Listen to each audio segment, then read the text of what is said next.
Hai para pemilik waktu luang, selamat datang. Apa kabar kalian semua? Mudah-mudahan sehat selalu ya. Di video kali ini, kita akan melanjutkan kembali alur cerita drama Korea yang berjudul Graceful Family episode ke-8. Di episode ke-7 lalu, Top meminta para ahli waris untuk menandatangani surat penyerahan sahamnya untuk Mo Wan-jon dengan iming-iming dan intimidasi. Namun, mereka gagal. Yondo yang menjadi mata-mata Top memberitahu Seok-hee tentang rencana itu hingga akhirnya Seok-hee lebih dahulu bergerak untuk mempengaruhi mereka agar tidak menyerahkan sahamnya begitu saja. Kegagalan anggota Top membuat Han Jae-guk mencurigai Hae-yondo, hingga akhirnya salah seorang anggota Top mencari tahu identitas aslinya. Apakah identitas asli Yondo akan terbongkar? Lalu, bagaimana dengan nasib Hae-yondo selanjutnya? Untuk mengetahui jawabannya, tonton video ini ya. Namun sebelumnya, jangan lupa klik subscribe, like, komen, dan nyalakan notifikasi loncengnya ya, supaya bisa dapat update film dan drakor dari channel ini. Langsung aja kita bahas drakornya, check it out! Sejak remaja, Seok-hee memang sudah kesepian karena sang ibunda sering menderita sakit kepala, sehingga Im-sun lah yang selalu menemaninya setiap waktu. Namun anehnya, sakit kepala yang diderita sang ibu itu hilang timbul, dan Seok-hee pun akhirnya menyadari ada yang tidak beres dengan kesehatan ibunya saat Seok-hee melihat ibunya menggunakan sepatu yang berbeda warna. Kalau kita mah biasanya beda warna sendal jepit karena rusuh mau ke warung ya. Lah, kalau ibunya Seok-hee ini berbeda, seolah ada gangguan pada ingatan dan kesadarannya. Dan benar saja, memburuknya keadaan An Jae-rim ini rupanya ada hubungannya dengan Ha Yong-seo yang mengiming-imingi Dr. Sul untuk menjadi kepala rumah sakit MC Group asalkan Dr. Sul mau melakukan apa yang disuruhnya untuk memperburuk kesehatan An Jae-rim dengan terus memberikannya obat sakit kepala. Kembali ke masa kini, Yondo yang dipertanyakan identitasnya oleh Han Jae-guk untungnya bisa ngeles dengan mengatakan kalau ia memang diadopsi oleh ayah angkatnya yang sekarang. Namun, Yondo sama sekali tidak mengingat siapa dirinya di masa lalu sebelum bertemu dengan sang ayah. Intinya, Yondo berbohong pada Han Jae-guk jika ia hilang ingatan di masa kecil. Walaupun Han Jae-guk masih belum mempercayai Yondo 100%, ia pun akhirnya tetap membiarkan Yondo untuk bekerja di Top.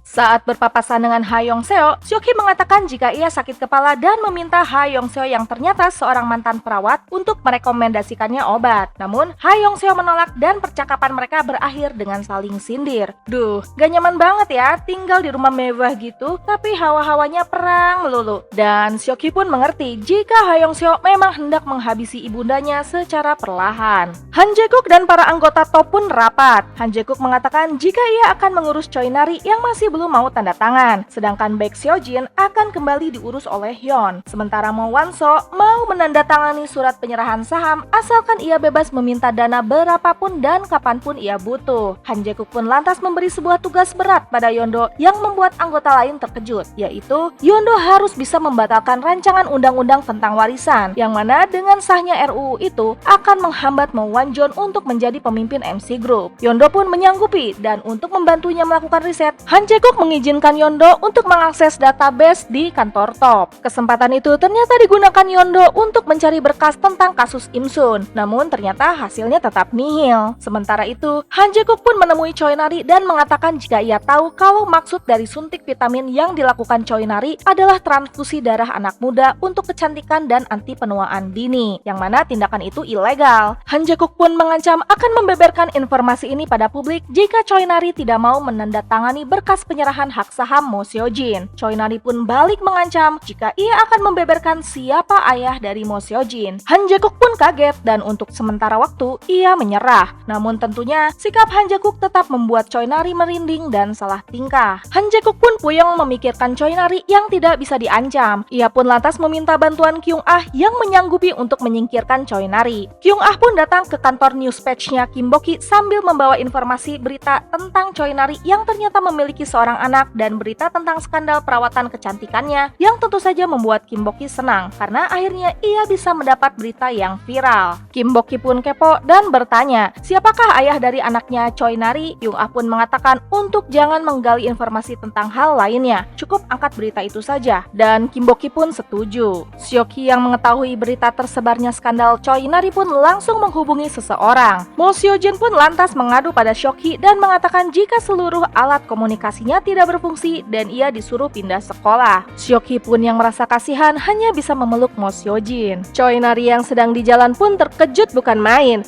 mengetahui berita yang menyebutkan jika dirinya telah memiliki anak dan perawatan kecantikan ilegalnya. Ia pun lantas menggeruduk Han Jae-guk dan mengancam akan membeberkan jika Mo Chul-hee adalah ayah dari anaknya. Namun kali ini Han Jae-guk tidak gentar dan mengatakan jika mereka telah menyiapkan hasil tes DNA palsu yang menyatakan jika Mo Seo-jin bukanlah anak dari Mo Chul-hee. Choi Nari pun histeris, namun ia tidak bisa berbuat banyak hingga akhirnya ia pun terpaksa menyerahkan saham Mo Seo-jin. Saat di meja makan, Mo Chul-hee bertanya ke negara mana Mo Seo-jin akan melanjutkan studinya. Maksudnya adalah ke negara mana Mo Seo-jin mau dibuang sama seperti Mo Seok-hee dulu, dibuang saat remaja. Dan tentunya Mo Seo-jin menolak dan Mo Wan-so mendukung Mo Seo-jin untuk tidak pergi. Namun Ha Yong-seo malah menatap Mo Wan-so dengan benci dan mengatakan jika ia adalah produk yang gagal. Awalnya Mo Wan-so kesal mendengar perkataan sang ibu, namun dengan gaya santuinya ia merayu Ha Yong-seo dan mengatakan jika ibunya bisa memperbaiki produk yang gagal. Mo Seok-hee pun lantas memanas-manasi Mo Chul-hee dan mengatakannya sebagai seorang pengecut. Tentu saja Mo Chul-hee marah dan menggebrak meja. Suasana sarapan pagi itu pun kembali membara. Untungnya Han Jae-guk datang hingga Mo Chul-hee akhirnya pergi, diikuti Seok-hee dan Mo Seo-jin.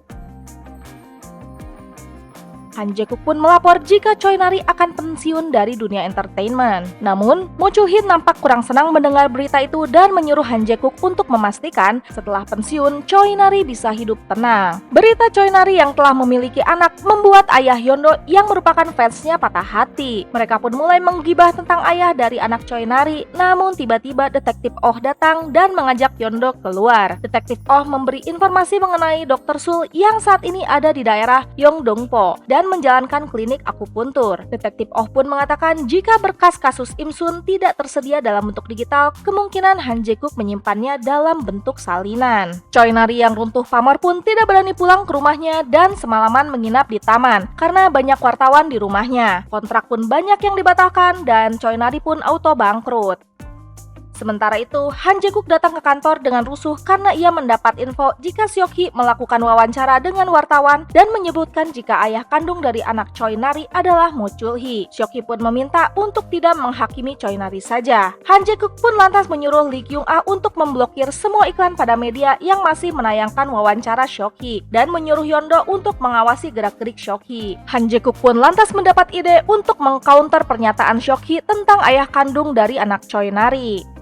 Keesokan harinya, Top melakukan konferensi pers dan di luar dugaan, Mo Wan-so memberikan pernyataan jika ayah dari anak Choi Nari yang sebenarnya adalah dirinya. Dengan berbagai alasan, Mo Wan-so yang sudah ditatar oleh Top bisa menjawab berbagai pertanyaan para wartawan. Mengetahui itu, Seok-hee pun kesal pada Mo Chul-hee. Mo Seo-jin pun bertanya pada Mo Chul-hee, siapakah ayah aslinya? Dan Mo Chul-hee mengatakan, tentu saja aku. Rupanya, ada imbalan yang didapat Mo Wan-so dengan mengatakan pada media jika Mo Seo-jin adalah anaknya. Han Jae-guk memberikan imbalan saham 30% dan kuasa sebagai pemberi suara di MC Group, serta Han Jae-guk berjanji akan membantunya mengurus proyek filmnya yang sempat terhenti. Sementara itu, Yeon yang sedang mengurus Baek Seo-jin menggunakan cara yang lebih cantik. Ia tengah membuat perangkap untuk Baek Seo-jin dengan membuatnya jatuh cinta pada seorang chef yang kini tengah mengajarinya masak. Tujuannya membuat Baek Seo-jin dan Mo Wan-jon bercerai dengan mempersalahkan Baek Seo-jin karena berselingkuh.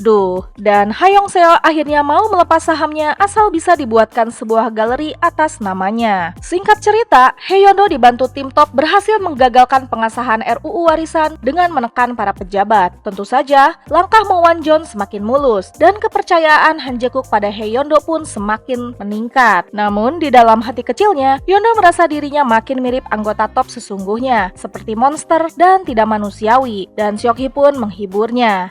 Yeon-do dan Seok-hee pun menemui Dr. Sul dan menanyakan tentang An Jae-rim. Namun Dr. Sul tutup mulut dan malah mengusir mereka berdua pergi. Sadar tidak mudah membuat Dr. Sul buka mulut, Yeon-do, Seok-hee, Detektif Oh, dan Eun-ji, teman Yeon-do pun mencari info. Dan Eun-ji menemukan tahun 2003 ada kasus malpraktek yang dilakukan Dr. Sul. Namun kasusnya ditutup karena Dr. Sul memberikan ganti rugi pada keluarga pasien. Pasien Dr. Sul meminum obat bernama obat Z. Namun efeknya si pasien malah kehilangan kesadaran dan jatuh. Imbasnya, si pasien jadi lumpuh karena terjatuh itu. Detektif Oh pun mengatakan jika obat Z adalah sejenis narkotika. Berbekal info itu, Yondo dan Seok-hee kembali menemui Dr. Sul yang akhirnya mau buka mulut. Dulu, Dr. Sul terus meresepkan obat Z itu pada An Jae-rim atas suruhan Ha Yong-seo. Dr. Sul diancam jika tidak menuruti perintah Ha Yong-seo, maka kasus malprakteknya di tahun 2003 akan dibongkar. Setelah An Jae-rim meninggal, Ha Yong-seo membiayai Dr. Sul untuk belajar akupuntur ke Cina dengan tujuan menghilangkan jejak, hingga akhirnya sekarang ia membuka praktek ini. Seok-hee pun geram mengetahui kenyataan ini dan bertekad membuat Ha Yong-seo habis secara perlahan, sama seperti yang dilakukannya pada ibundanya dahulu. Di rumah, Mo Wan-so memotret Ha Yong-seo yang sedang merangkai bunga dan memujinya, namun Ha Yong-seo malah mengusirnya pergi. Dipikir-pikir, kasihan banget Mo Wan-so. Ibunya pilih kasih dan lebih mengunggulkan Mo Wan-jon. Padahal Mo Wan-so lah putra sulungnya. Mo Chul-hee pun merayakan keberhasilan Mo Wan-jon menjadi pemilik saham mayoritas MC Group di meja makan bersama keluarga malam itu. Namun minus Seok-hee. Saat sedang bersulang, Seok-hee pun datang dengan ceria sambil membawa seseorang dan memperkenalkannya sebagai ibu ketiga yang akan menjadi bagian keluarga MC Group mulai hari ini. Ya, orang itu adalah Choi Nari. Mo Seo-jin pun tersenyum menyambut sang ibu, sedangkan anggota keluarga lainnya seperti biasa cengok alias melongo dan menunjukkan ekspresi kejepit pintu. Dan episode ke-8 pun selesai.